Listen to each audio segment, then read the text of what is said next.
lesson from Matthew's Gospel, the 4th chapter, the 12th through the 23rd verses. Now when Jesus heard that John had been arrested, he withdrew to Galilee. He left Nazareth and made his home in Capernaum by the sea in the territory of Zebulun and Naphtali, so that what had been spoken through the prophet Isaiah might be fulfilled. Land of Zebulun, land of Naphtali, on the road by the sea, across the Jordan, Galilee of the Gentiles. The people who sat in darkness have seen a great light, and for those who sat in the region and shadow of death, light has dawned. From that time Jesus began to proclaim, "Repent, for the kingdom of heaven has come near."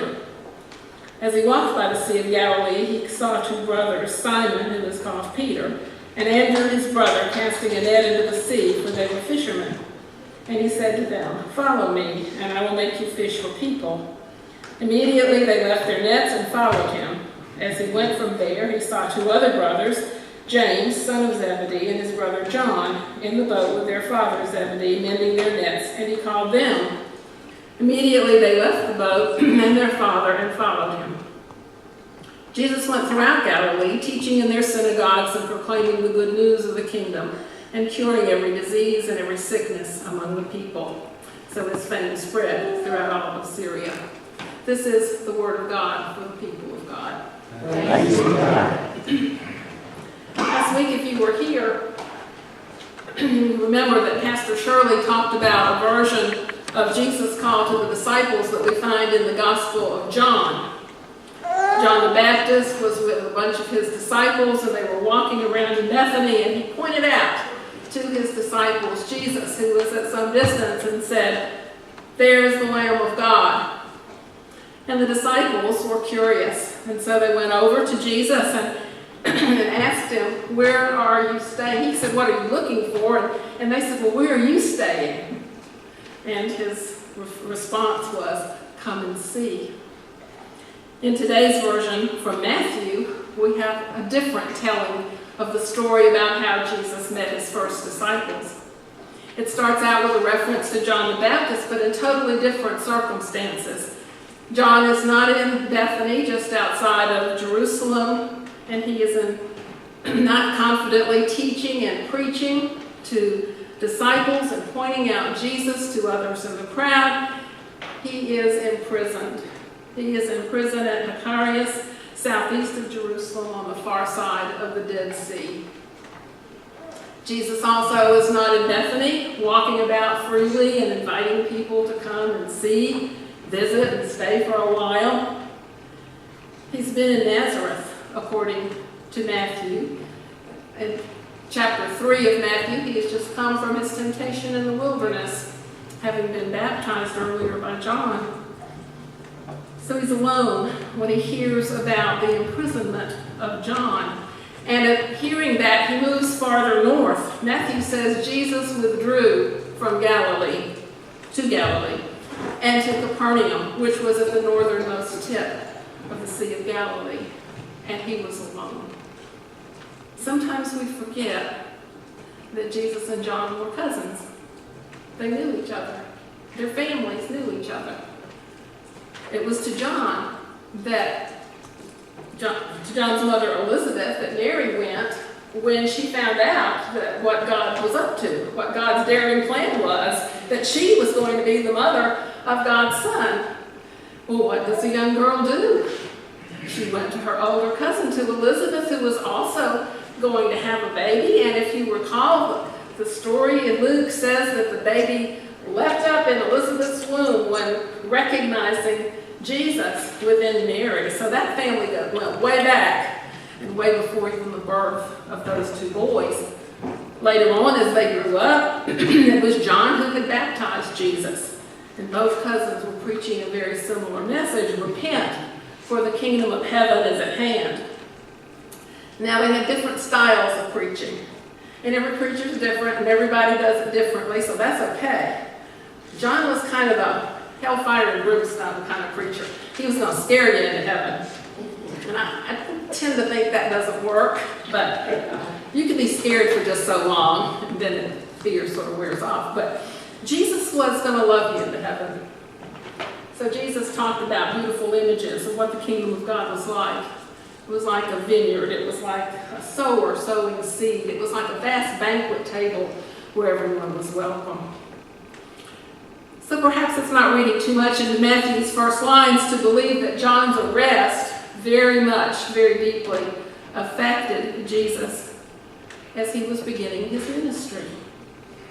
They were both engaged in a risky business, preaching repentance and the coming of God's kingdom to an occupied land where loyalty to Rome and to its ruler was the ultimate good. In fact, Caesar sometimes called himself a god. Loyalty to anyone else, anything else, could be considered treason. When John was arrested, Jesus had to have been rethinking what he was going to do and how he was going to do it.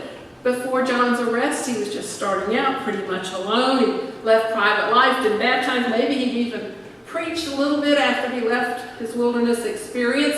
In Luke's gospel, we're told that story where he went back home, to the hometown folks, and he was going to preach this great message in their church together. And what happened? They didn't like it.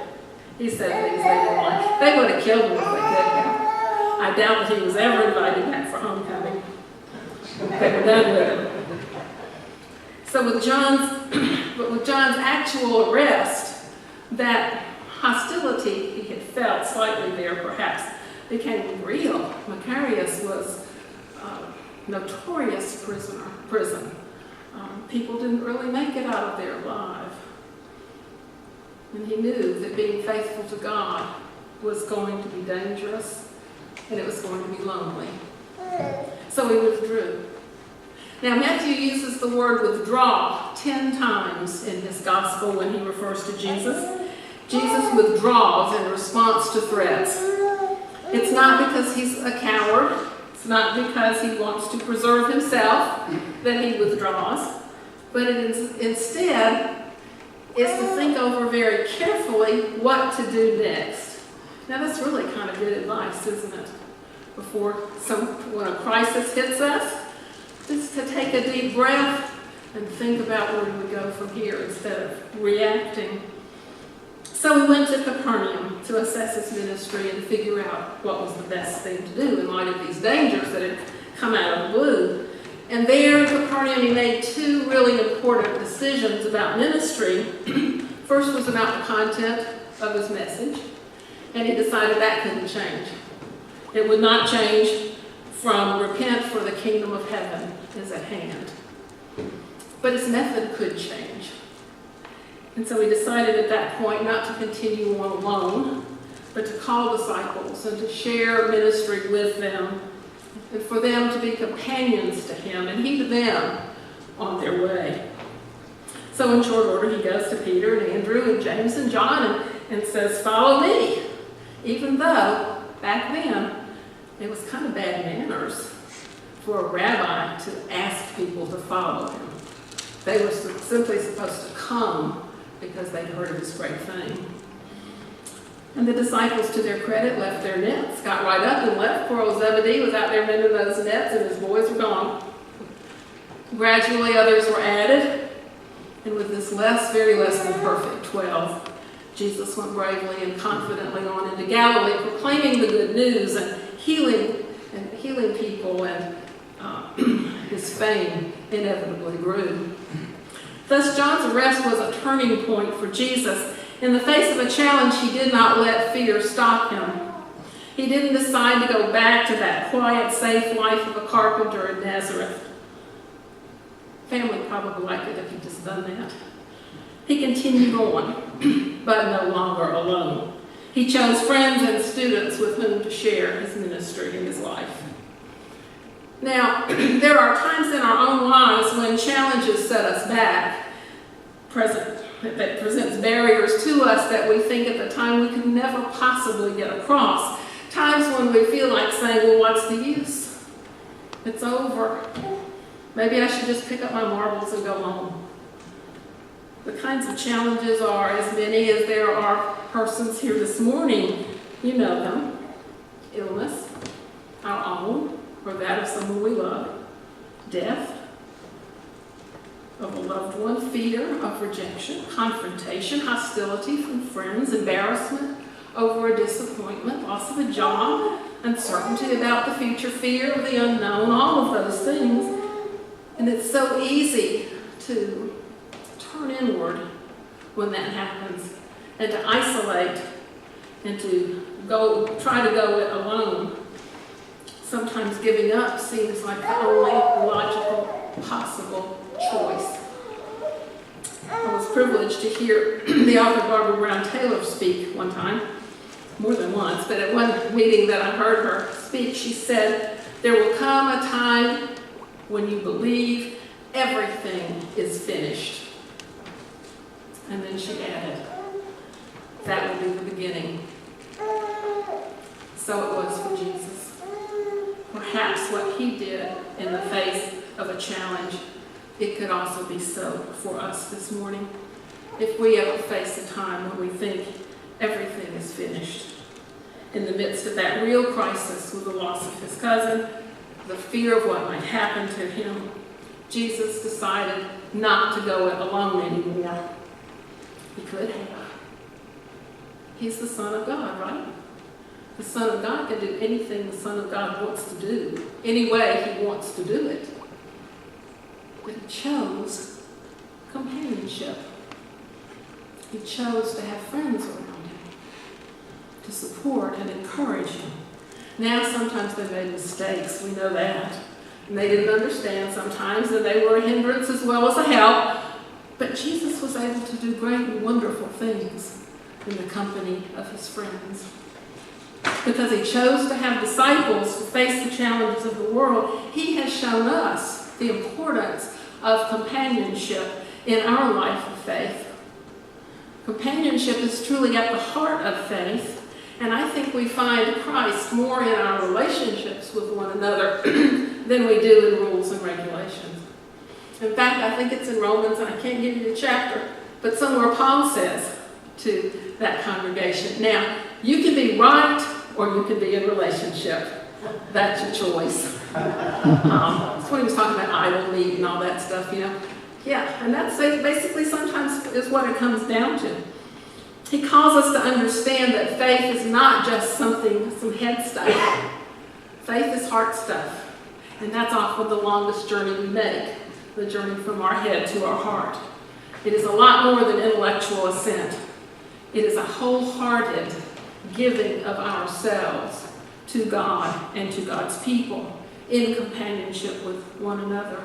That's where faith is expressed, most truly and most beautifully, in our acts of kindness and love and forgiveness. Saw that over and over again at the soup kitchen. The folks together. Together in companionship with Jesus and with one another, we can overcome challenges and we can go on to new beginnings and do wonderful things for God and God's kingdom. And what is true for each one of us as individuals is also true for us as a church, as a community of faith. As Dan mentioned, over about 4 years ago now, Oconee Street United Methodist Church faced a challenge. There was a devastating loss. The fire completely destroyed the sanctuary building and the fellowship hall that was underneath it. You don't know what it's like when you look and you see the roof of your church just collapsed into the basement. And the piano down there in the basement too. It was horrible. There was smoke and water damage in the education building, black mold. It could have been so easy for that one, it's a small congregation, and for them to just say, "What do we do now? It's done. It's over. Who are we to rebuild?" And there were people outside the church who would come up and try to be helpful, but they would say things like, "Are you really going to rebuild? Don't you think it'd be easier if you just merged with some other church?" But it seemed as though within the heart of that congregation, quitting wasn't an option. We had faith in Christ and faith in one another, and that's what got us through the rebuilding process. The congregation grew stronger during that time and larger. I don't understand why. We learn what we only knew in theory.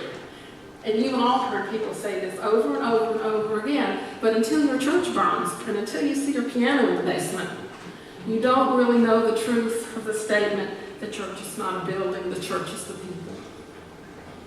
And that's all you have to hold on to. And I have to say, we never felt alone during those almost 3 years that we rebuilt. Support came from all directions. Of course, support came from heaven on high, but it also came to us through our United Methodist connection. I've been thankful to be a Methodist for a long time for a lot of different reasons, but our connection is really a pretty great thing. We have a bishop and a district superintendent, and we have other churches around who reach out to us when we are in need.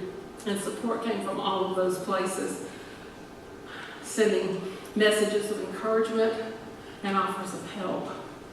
And what helped us most as a building committee during those 3 years that we rebuilt, we met almost every Tuesday night, starting at 5:30. Some people in the church would fix dinner for us every night. We'd meet for about 3 hours. But we'd start out by asking each other, where have we seen God this week? Because it would be so easy to say, well, where is God? But invariably we would come up with something, and we would be encouraged to go on. So I recommend that to you as a spiritual exercise. Tonight, before you go to bed, ask yourself, where have I seen God lately? And you'll be surprised at the funny places God turns up. Oconee Street now is whole again. It continues to grow stronger and continue in that long history of mission and outreach that it has been known for before. I share that story with you, not because it is unique, and it is the only church in the world ever to have done something like that. Not at all. St. Luke at Augusta is going through that right now, and other churches have.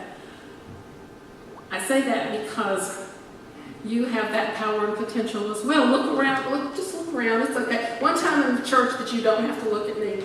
Look around and look at all the people who are here. You have friends here. You have family here. You are not alone in this place. No one here is alone. There are friends, and I include myself in saying that there are friends, and I am a friend here because you have welcomed me the times that I have visited here with you. We can be confident then in the power and the presence of our greatest friend, the one whom we call the Christ, Jesus, who walked with us, who walked our walks, who knows our struggles, who shows us the way. He has shown us truly that there is strength in numbers.